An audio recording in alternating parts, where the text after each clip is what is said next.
अध्याय 7। और यहोवा ने नूह से कहा, तू अपने सारे घराने समेत जहाज में जा, क्योंकि मैंने इस समय के लोगों में से केवल तुझी को अपनी दृष्टि में धर्मी देखा है।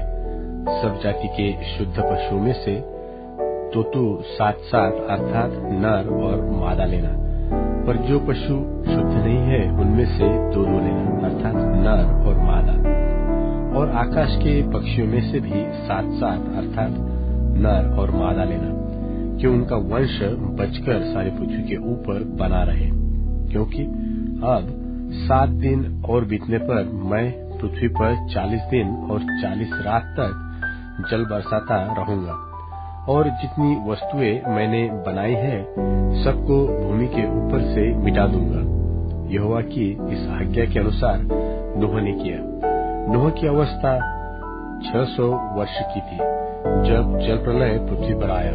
नूह अपने पुत्रों, पत्नी और बहुओं समेत जल प्रलय से बचने के लिए जहाज में गया, और शुद्ध और अशुद्ध दोनों प्रकार के पशुओं में से, पक्षियों और भूमि पर रेंगने वालों में से भी 2-2 अर्थात नर और मादा जहाज में नूह के पास गए, जिस प्रकार परमेश्वर ने नूह को आज्ञा दी थी।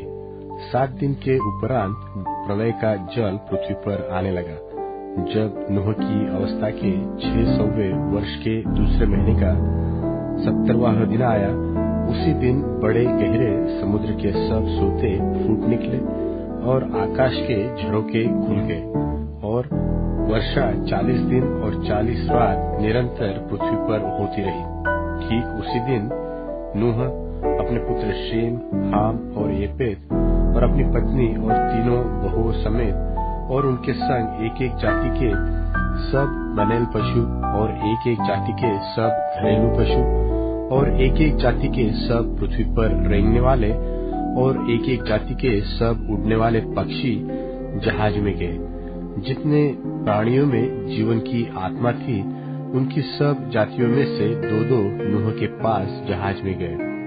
और जो गए वह परमेश्वर की आज्ञा के अनुसार सब जाति के प्राणियों में से नर और मादा गए।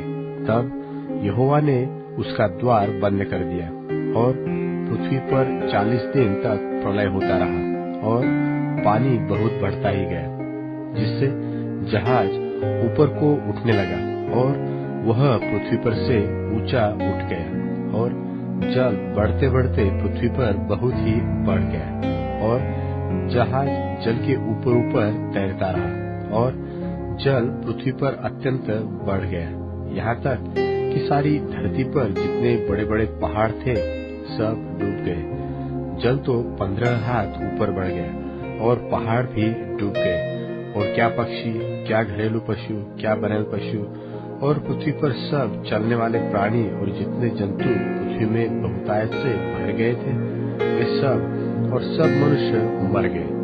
जो स्थल पर थे उनमें से जितनों के नथनों में जीवन का श्वास था सब मर मिटे, और क्या मनुष्य, क्या पशु, क्या रेंगने वाले जंतु, क्या आकाश के पक्षी, जो भूमि पर थे सो सब पृथ्वी पर से मिट गए। केवल नूह और जितने उसके संग जहाज में थे वे ही